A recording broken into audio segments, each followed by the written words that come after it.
Ladies and gentlemen, welcome back to another interview at the Inner Changemaker. Today, we got a really awesome guest for you guys. He is a coach to CEOs, executives, Olympians, and really some of the largest companies, a high-performance coach. He's also the creator of the 90-Day Year, which is a high-performance and achievement system for business owners. He also runs and hosts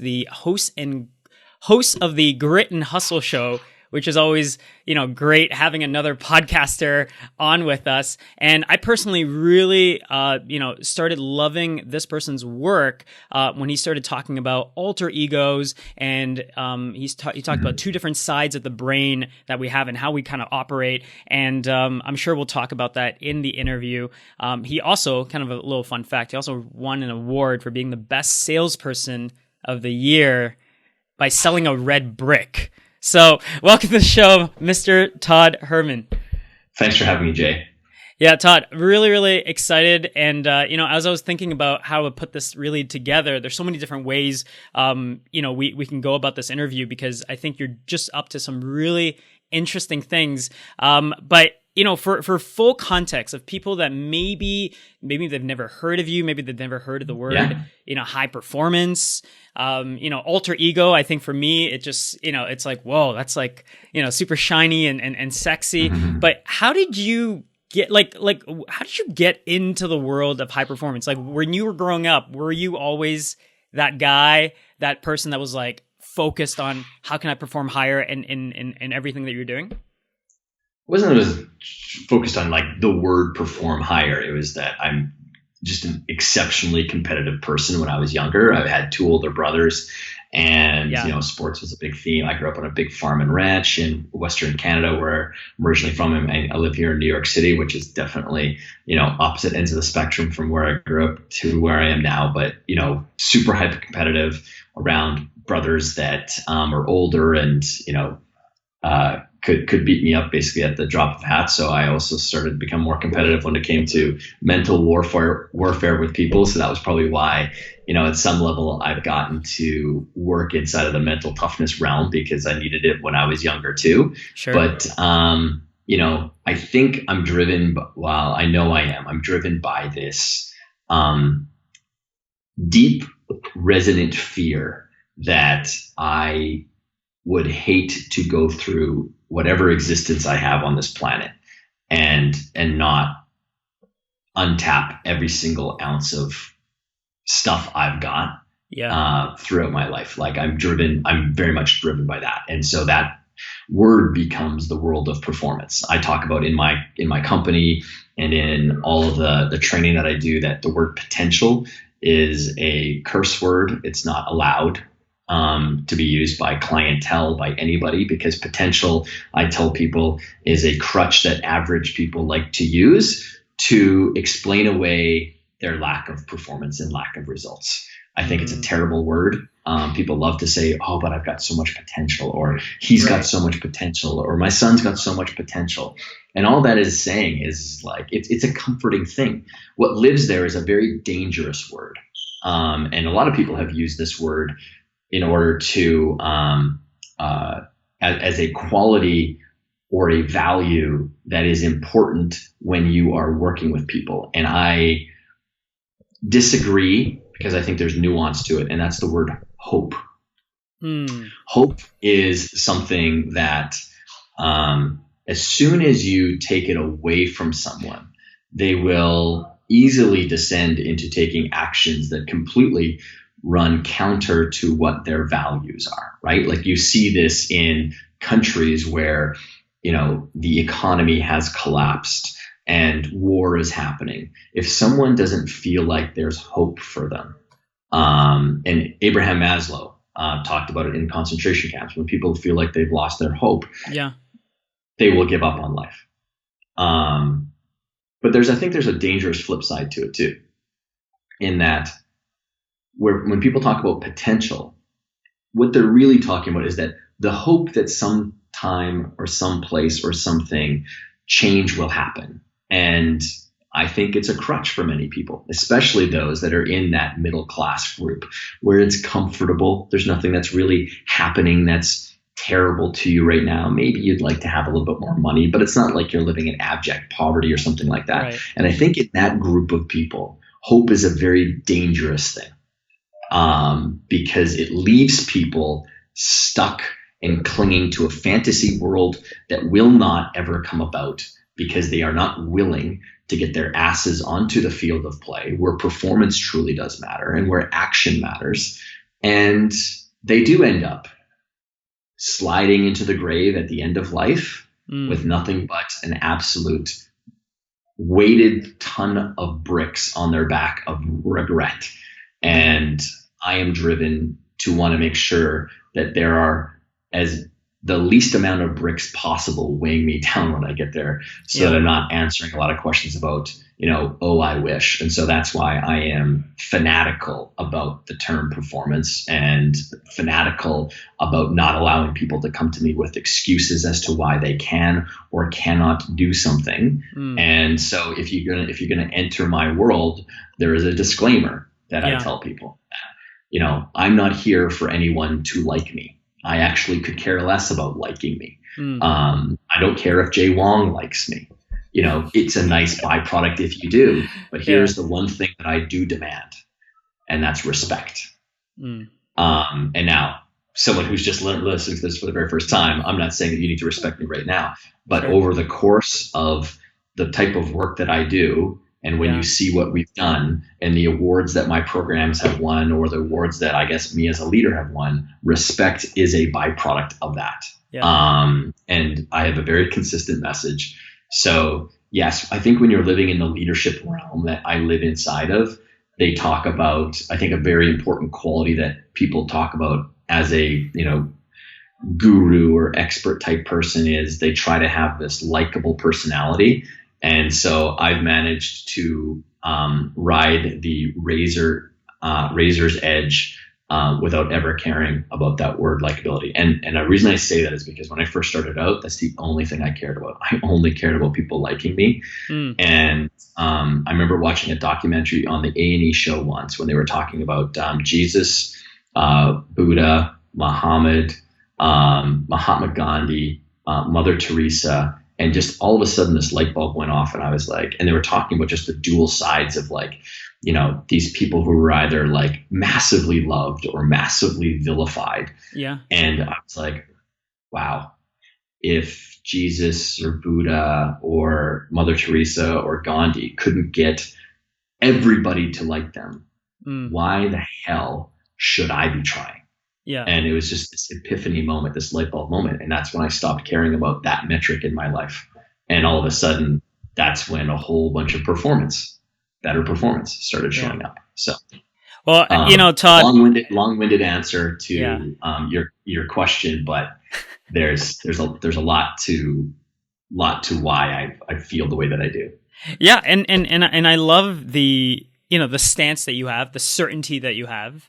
When you chat about some of these things, and as I was telling you off the record, I discovered you from, my interview with Dan Martell and him sharing, other interviews, and I've seen you, other people kind of in the space talk about, your leadership.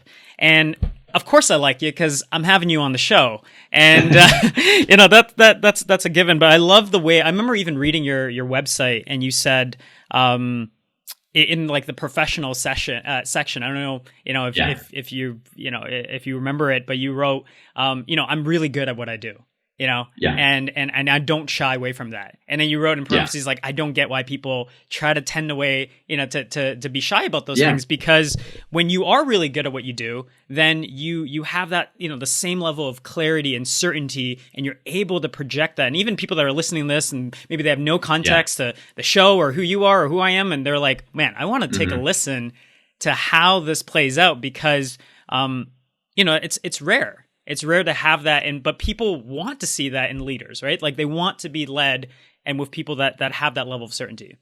Yeah, well, I mean, to your point around people want that. So there was a study that was done 2 years ago where they brought two businessmen into a restaurant.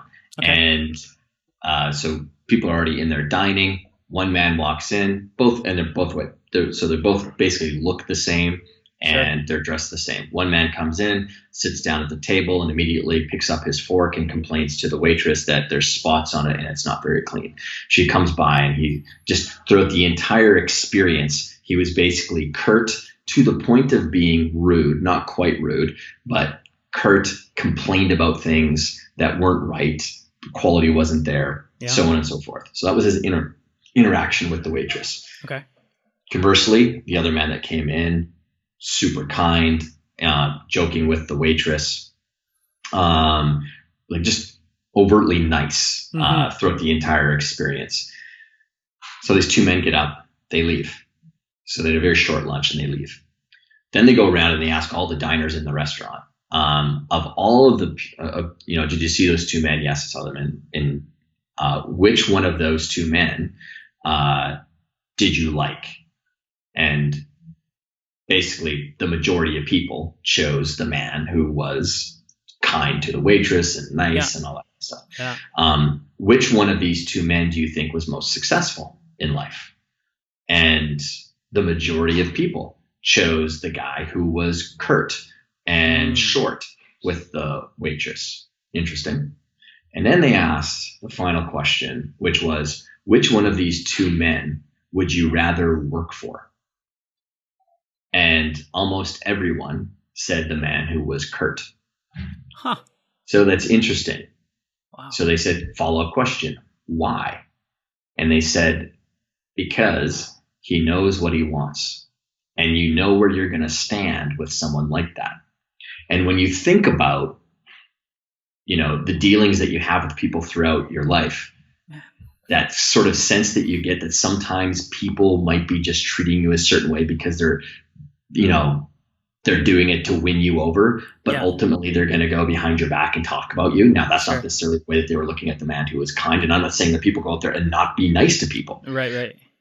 But it is an interesting lesson in a lot of the platitudes that people have passed around in self-help and personal development books over the decades that are not based in true human psychology. We are wired. It's very weird. We don't have a lot of the things that we do are, completely irrational because we are irrational beings. Yeah. So, to that point, that's why me being, people talk in business of, you got to, before someone buys from you, they have to know you, like you, and trust you. Sure. I've always disagreed with that. I don't believe in the middle one.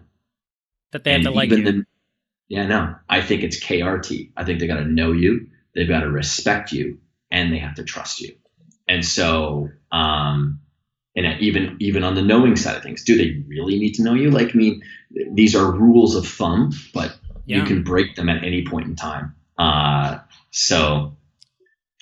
Man. So when it comes down to when it comes down to the work that I do, at the end of the day, what people are buying from me is confidence, right? You're not going to anybody. You're not going to a web designer. You're not going to a strategy consultant. You're not going to a mental toughness guy. Yeah. If you had all the confidence in the world. So ultimately, the currency that I'm truly passing over to someone is a feeling and a sense of confidence. And I can't I can't help someone feel confident unless I have a conviction behind the way that we do things here. Mm-hmm. So. Well, it's absolutely fascinating, Todd. I remember I had, I think it was John. I don't know if you know John Nasser, but he runs a podcast called Hack the Entrepreneur. And so he's done like hundreds of interviews, and it's the whole idea is around like growth hacking, like entrepreneurs and like your own success journey, right? And I said, John, like you've done like so many interviews, and this is when I was first like starting out. John's with me in Toronto, but and I said, John, what's like the number one hack? Just like a simple question. There's like 400 plus episodes. Like there's each person has a hack. I get that, but what's like for you? What's like the hack that no one talks about? And he said confidence. Mm-hmm. He says the best of the best are the best leaders. Like they're always the ones that are more certain, more confident. And it's something that you don't even think, they don't even assess it as a hack. Yeah. Like they just bypass it because it's assumed. Yeah. Right. And I remember that moment because it stayed with me. I was like, man, that's so interesting. This guy interviewed hundreds of people on hacks. And the one unspoken hack was was confidence, right? Yeah. So that's Well, I mean, really even to your point. even the great writer, the writer Keats. I Keats Keats is a famous writer from generations ago, yeah. and he always talked about in the creative pursuit, the number one quality of those people who had their creative work get out there is something he called negative capability. Negative capability is your ability, despite the fact that you're in the middle of a shitstorm, or that things aren't working out for you right now, Yeah. or all the dominoes are leading down the wrong path, that you remain confident. You remain confident in your abilities. You remain confident in your capabilities to possibly at some point in time turn things around.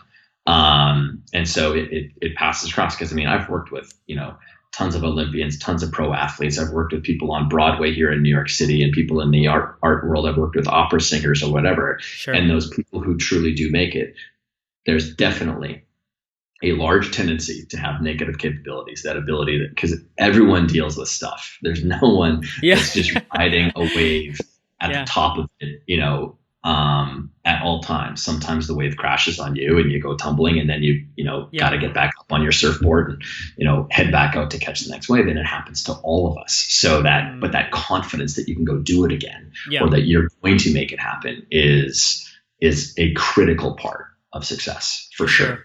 For sure. Well, Todd, this is a perfect, transition, almost like we practice this. But, one of the things that I think that is really attached, I think you've done an amazing job with kind of attaching it to your brand, and you talk about it so often, which is the idea of alter egos. Mm-hmm. And I can't possibly imagine that I'm the first person to say, like, oh my God, that's so fascinating. What the heck does that mean? Right? Yeah. So instead of I want us to break down alter egos for people that are not, that are new to the concept. Like I have, all these personal questions around it, but I'm so curious for you, like, what was your life like? Maybe paint us a picture here. Like, what was your work like, or what was your life like before you discovered the power of alter egos? Well, the thing is that what's so powerful about the concept is, everybody that's listening has already experienced the power of alter egos and secret identities. Mm-hmm. And so this is the work that I'm famous for in athletics. I've built an entire system around developing really powerful alter egos to help people transform performance. Yeah. And but when you think about when you were 5 years old, 4 years old, I've got two little girls, one that's 4, one that's 3 in a couple of days here, a little boy who's 5 months old. But Molly and Sophie, my two little girls, they're constantly pretending to be something different, whether it's like playing nurse, or whether so they're constantly using these little, stepping into these little secret identities or alter egos to play something out. And then we get into playing cowboys, or being firemen, or whatever. So it's tapping into our sixth sense, which is our imagination. Okay. Yep. So we practice this, and then we get into school, and, we start getting older, and people tell us, oh, well, grow up, or stop doing that, or, whatever the case is. And so we start to numb and dull down our imagination factor. Mm-hmm. But for me in sport, it was something that I did because I had natural deficiencies. I played football, and I had college football scholarships. But I'm not like a physical specimen. I'm not 6'4" and 230 pounds of solid muscle. Back when I played in high school, I was, 6 feet, but I was, 156 pounds soaking wet, kind of thing. Right. But I stepped into using, channeling alter egos, which were really, I had two that came in the physical form, which were Walter Payton and Ronnie Lott. Ronnie Lott was a famous defensive guy from back in the late 80s and 90s, who was just this absolutely brutal and devastating tackler. Yeah. And Walter Payton, who was just this brilliant, elegant running back. And so I channeled both of them. And I channeled Ronnie Lott because he had this amazing ability to channel every single ounce of energy that he possibly had into just these devastating hits. Mm-hmm. And so being 156 pounds, I was like, okay, well, that sounds like something that I could possibly use. And so that's who I stepped into. But then I also, because I've been a massive Native American buff for a long time, I channeled warriors in my head as well. And I kind of had this tribe that, I would tap into as this like warrior spirit kind of thing. And that was who I went out onto the field with. That's who I was. And I had a name for myself as well. And I wasn't, anything that was original. It was Geronimo. That was the name I had in my head. Okay. And that's who I was when I was out there. I wasn't Todd Herman, the 156 pound, skinny kid. Sure. I was this, force that was going out there. And that's what I would go out there with. And it helped me channel every skill that I've developed into its most pure form out there, because I wasn't taking out any insecurities, any judgments and worries and criticisms that the regular Todd would struggle with. All those things were left on the sidelines. Geronimo didn't have any of that part. Right. Any of those things as part of, that personality that was going out there performing. Anyway, so I just did it naturally. And I'm not the only one who did it kind of naturally.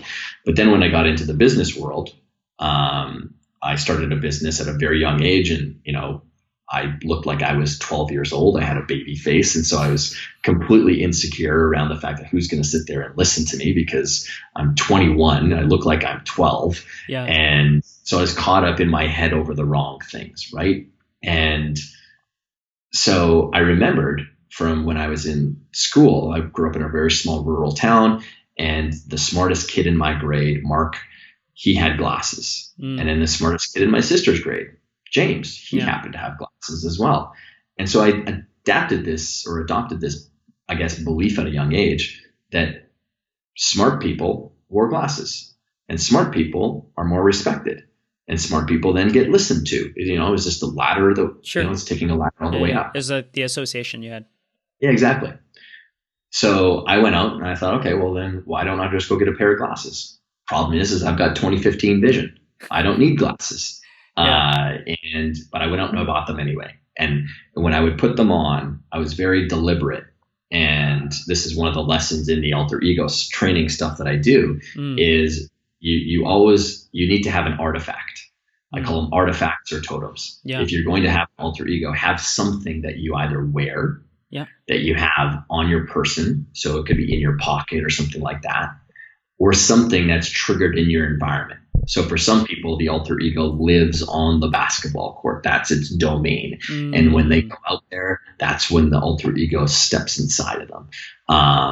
Or it could be a frame on someone's business desk that once they, when they look at it or when they flip it up, that's when they're going to really channel their alter ego. So anyways, when I put on my glasses, I would commit to, like, when these glasses are on, I'm no longer the insecure Todd who thinks he's looking like he's 12 and no one's going to respect him. Instead, I'm going to be Richard, because Richard's actually my first name. So my business was Richard Herman. I didn't tell people that was my name. My name still remained being called Todd, but I was Richard Herman in my head. And Richard was confident, he was decisive, and he was articulate, because ultimately that's what I was selling people. They needed to have someone who was confident, and someone who was perceived as being decisive, and someone who was articulate in the messaging that I was getting across. Sure. And that helped me get through those first early stages. And then ultimately that alter ego was born out of the real you anyway. It's like I ask people, who's the alter ego? Is it Clark Kent or is it Superman?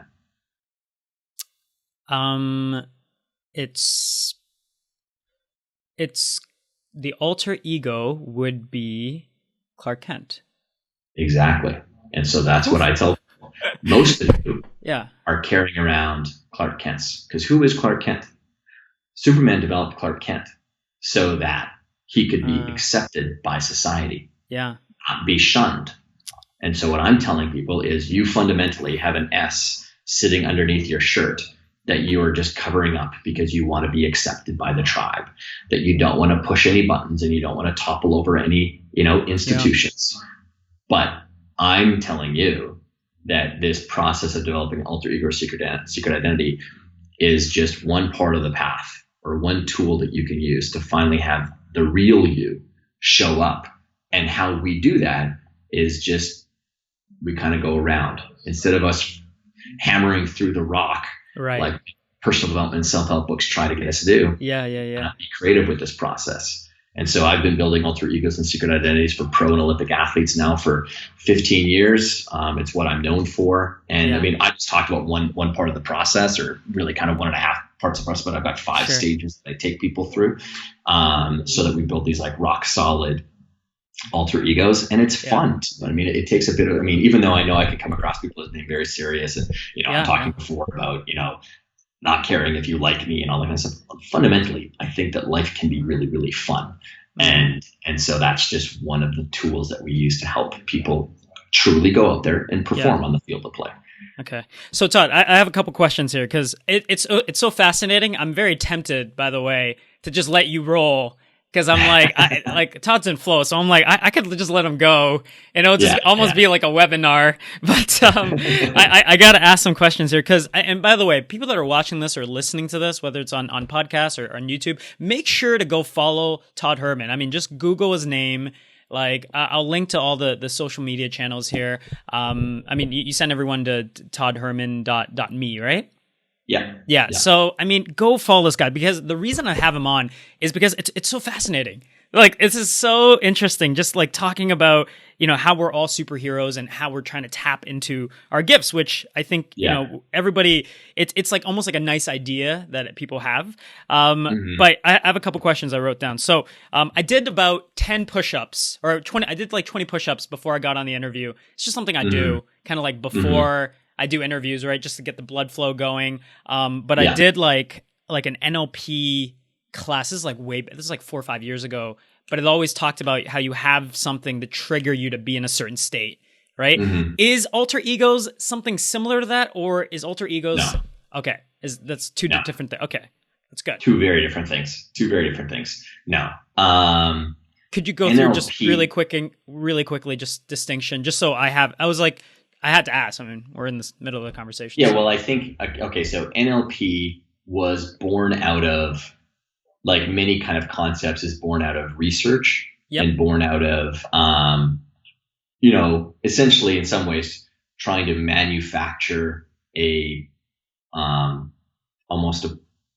isn't about downplaying, because there's a lot of value in NLP stuff. Right.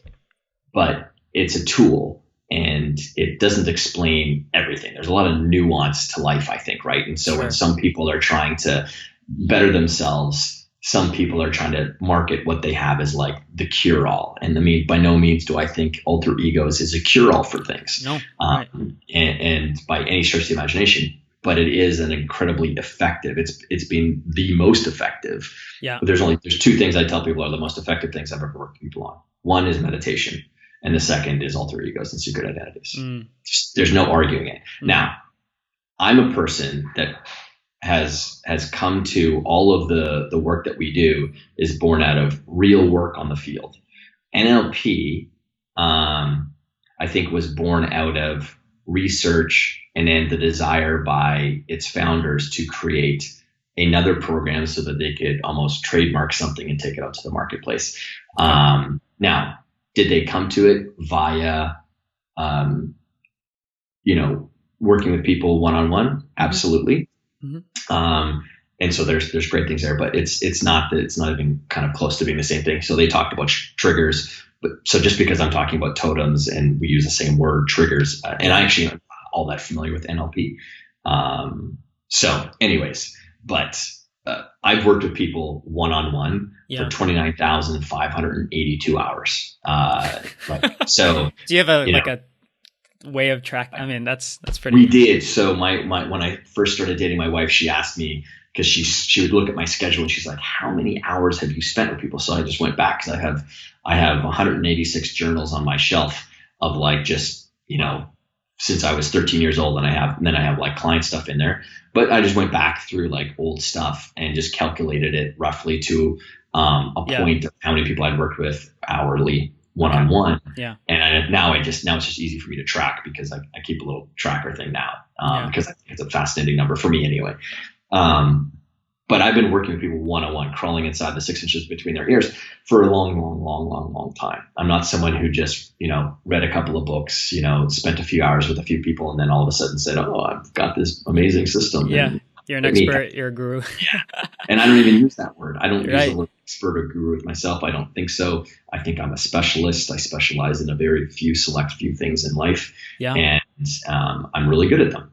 But, so anyway, my point was the alter ego thing came out of me working with a lot of athletes. And when I started working with the best of the best, yeah, there was this common conversation that we would have around just their process for getting into their their process for sport. And they would use things like, I'm stepping into another self, or they wouldn't use the word alter ego, secret identity, but they would dance around that word. Sure. And so I was just sort of, I was logging it and I was reviewing my notes over the past few months. And I noticed that the people who were performing consistently at a really high level always seemed to have this altered version that they would go into. Whereas the people who were struggling, they kept on going out there as themselves. And we'd be talking the same recurring theme of like worrying about what other people were thinking of them, worrying about what their coach is thinking of them, judgment, criticism, insecurities. Yeah. So they were going out there as themselves too often. And so that's when I started, and I was like, actually, that was my experience too. Like I had the ability when I played sport to get into the zone and the flow state automatically. Like I played in the zone of flow all of the time, which is very rare for an athlete. And so that allowed every single capability, competency, and skill that I had to flow out through me. That's what the flow does. And whereas when you're not in flow, there's blockages. So now all of your performance can't show up on the field of play. It's just being blocked by something. Yeah. The alter ego gives a great channel for that performance to show up because it eliminates some of those blockages, insecurities, judgments, criticisms, doubt. And so I started to like work on this alter ego thing, and I'd go back to, and I'd talk about it more with those clients who use it. We would start to kind of unravel what that process was for them. Before it was just a conversation. It wasn't like I was coaching them on it. It was just a conversation. I'd be like, oh, that's really interesting. What is, and then I'd say like, do you have a name for your alter ego? Some people did, some people didn't. And I was like, okay, so the people who do have a name, what is their, they actually performed a little bit more consistently than the ones who didn't. Interesting. Okay. Yeah. So it was constant A/B split testing almost of this. And then that's how I got to essentially the 5-step process for alter egos. Nice. Well, I appreciate the clarification. And I think what you're talking about is so important. And I know for me, one of my, like, one thing that comes to mind, like a personal story, it's like a few months ago, I had a lot of issues around waking up and going to work out, or like just waking up earlier and thinking about working out and nutrition, just like incorporating that. I was kind of like in that mode of like, oh, I'm an entrepreneur. Like I could like put that, my business comes first type thing. And I remember talking to one of my friends about that, and he goes, well, have you ever heard that quote that I think it's like all roads that go to like the road to go to hell is paved with good intentions. And we talked about this idea of, well, is your identity one of an athlete? Because if it is, then with an athlete, you never have to question if you're going to work out, if you're going to wake up earlier, if you're going to, because it's they're an athlete. It's what they do, right? And they go, well, what's your state? And it's like, well, or what's your identity? It's like, well, I'm a speaker, so I speak. Like it just goes hand in hand. It's like, and I realize that I lack that identity of, oh, I'm an athlete. Right. Like I go to these classes, or I do these things, at least twice a week. Like I didn't have that. Yeah. And until I changed that, my kind of like my intention to that, almost like that expectation of, I'm this person. I wasn't able to be successful in being able to work out consistently or being able to eat right. And so I just think it's so, that's why I love having you on, just to kind of talk about this. Well, I mean, think about it. So it's like, we do this with ourselves all the time, where we adopt identities and we don't even realize that we've adopted them. And those identities carry with them a story about them. Sure. So, there is the story of being a dad. And from a fitness point of view, so on the health point of view, they talk about what? Oh, he's got dad body. Dad body. Like a little bit of extra weight around the old midriff and all that kind of stuff. And we don't even realize that we've adopted it, and yet we carry the paradigms that come with them very easily, as if they're no weight whatsoever. So the art and the act of constantly questioning anything that goes on inside of, our world that we're existing inside of, like, where did that really come from? Like, is that truly a real version of me or not? Because people love to hold on to themselves. They're just like, no, that's me. I'm that way. And I'm like, okay, well, are you really, like, is that really who you are? How do you know? Can you prove it to me that that's who you are? Now, they can prove it to me via their performance, because that's where, I want to know what the data is. Right. But ultimately, I'll also question that and go to, okay, well, but prove that to me. Like, how can you prove that that's truly, really who you are? And sometimes it's just semantics, but it's true. I started sort of identifying with I'm a dad. Yeah. And then as soon as you say that, whatever concept that you have in your head about what a dad is, that's how it's going to shift and change your behavior. So we're never shoved into our behaviors. No one ever comes along and shoves you. Here's what I mean. So Jay, if you and I were walking down the streets here in New York City, and we're going to go off for lunch, and we're walking together, and I give you a huge shove in the shoulder, it's going to be noticeable, right? You're going to feel it. Yep. And you could get pissed off about it, depending on what your personality is. More than like, I'll get pissed off. Yeah.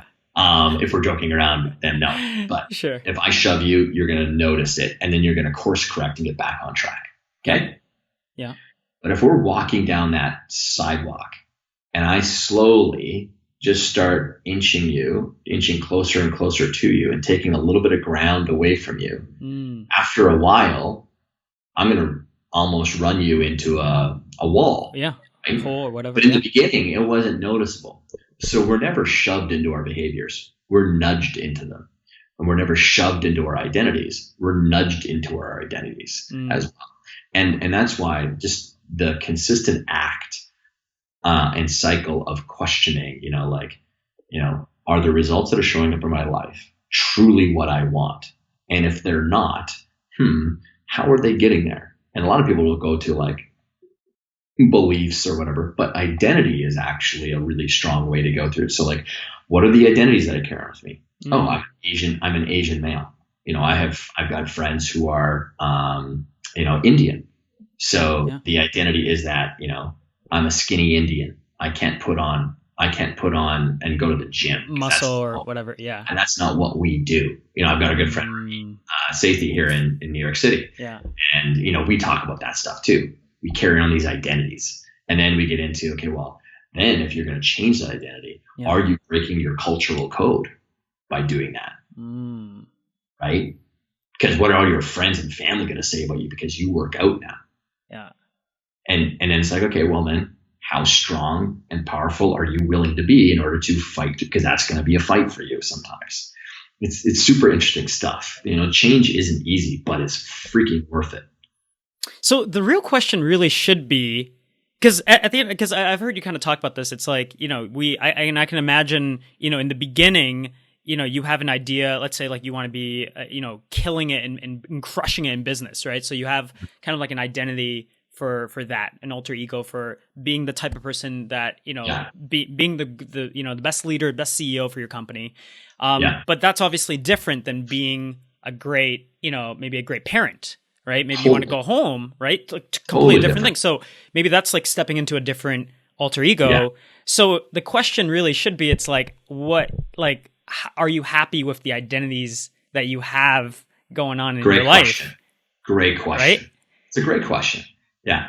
Are you, and there's so many different breadcrumbs that have been left throughout history from really, really smart people. Yeah. And sometimes they're using plays on words, but, Shakespeare talks about, all the world's a stage, and we're all merely, actors playing parts in, as it goes on.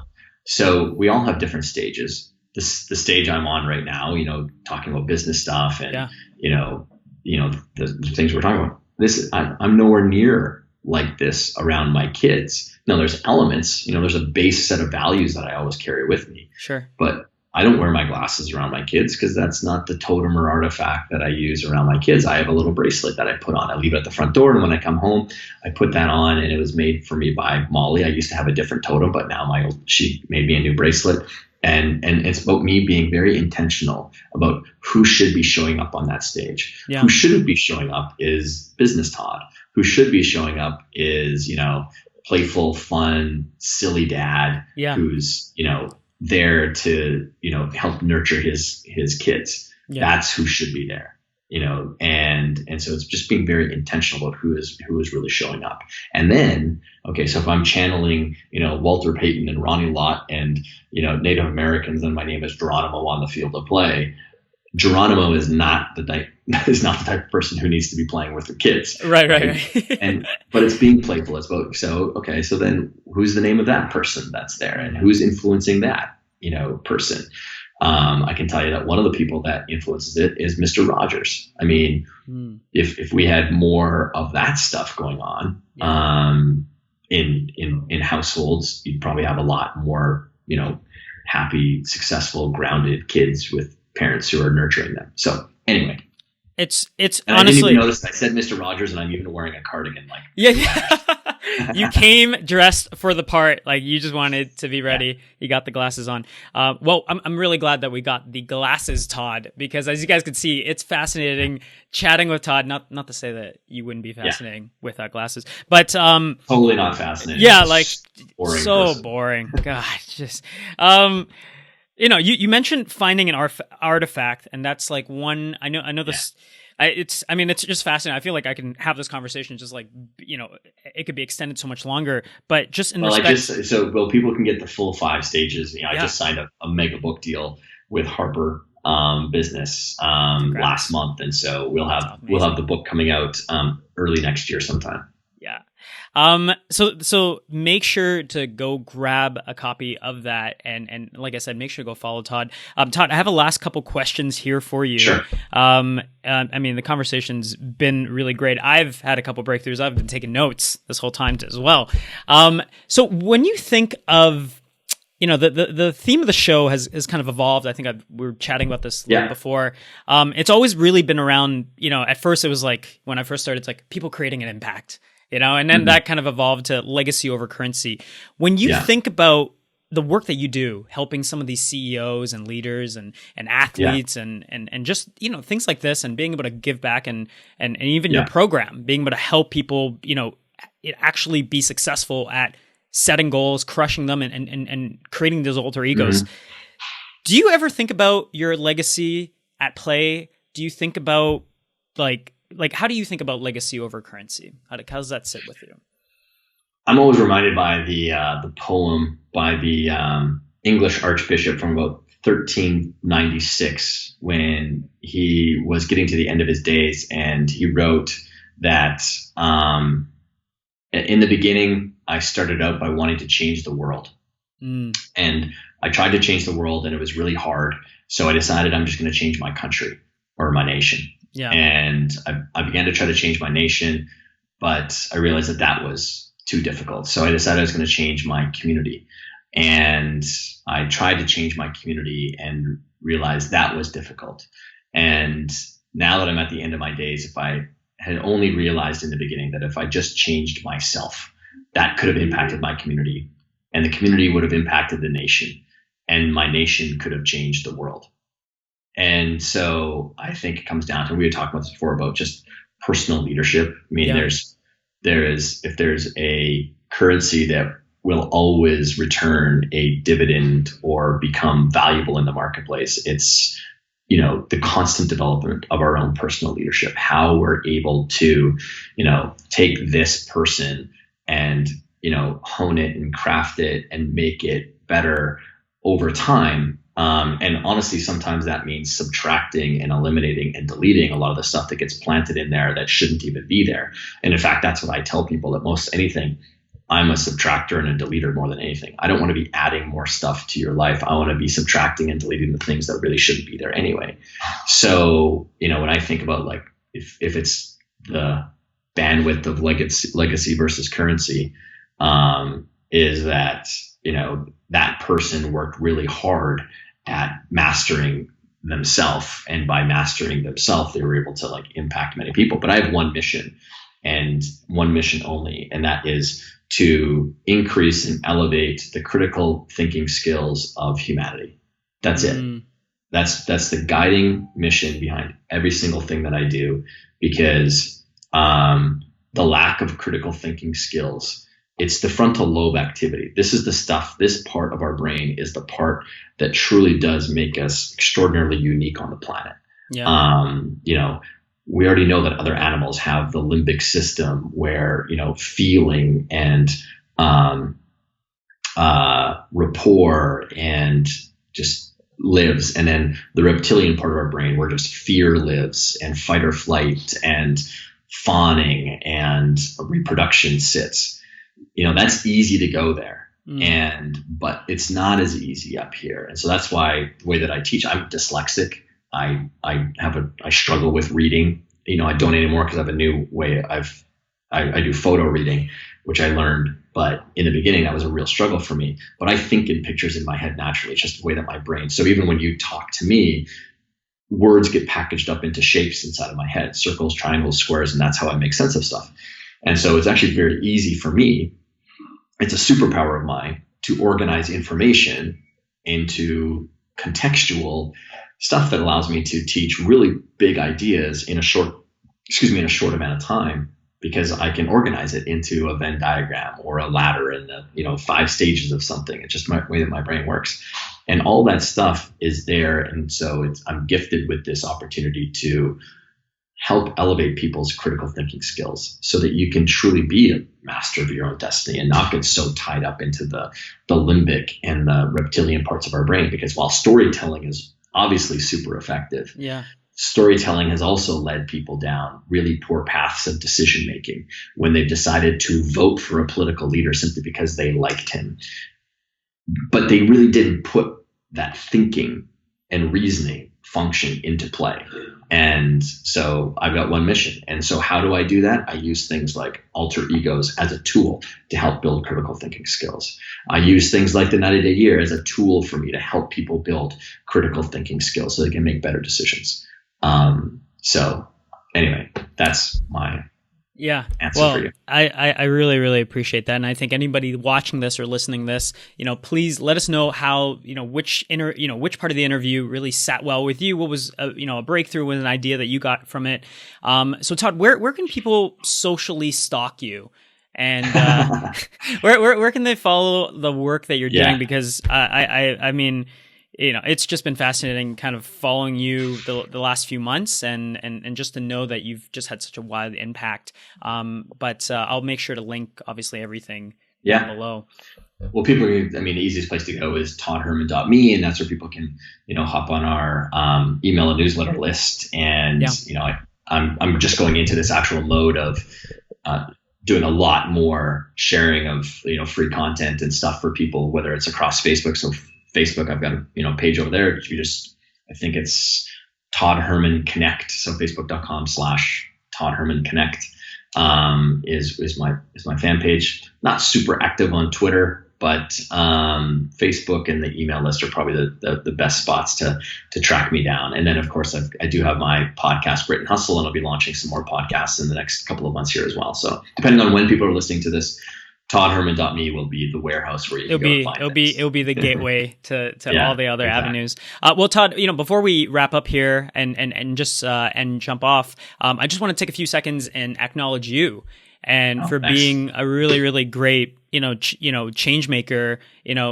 Just looking at your definition of legacy and being of someone, it's very clear that you went through that journey of, how could I make these changes to myself? And, now you're being able to go impact the people around you and being able to impact your clients and turn them, having to impact, the people around them and their companies. Sure. I think you're just doing some great work. One of the more fascinating, conversations. Maybe we'll have to have you on here for part 2, maybe when your book comes out. But, thank you so Absolutely. much for coming on the show and being a great leader for us. Thanks, Jay. Appreciate it. All right, Todd. We'll see you next time. Thanks, buddy.